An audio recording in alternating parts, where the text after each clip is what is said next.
तो हाड़ी का सीता दूजन बोल नहीं का बेटा। हाँ बाबूजी। बेटा प्रेम, हाँ। ये हमारे छत्तीसगढ़ी भाषा बोली में कितना प्रेम उदया है ना बेटा। सही बात है बाबूजी।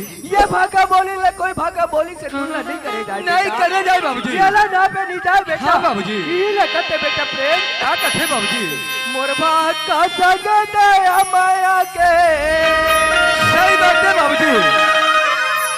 मोरबा का संग दया माया के, तो करे हवन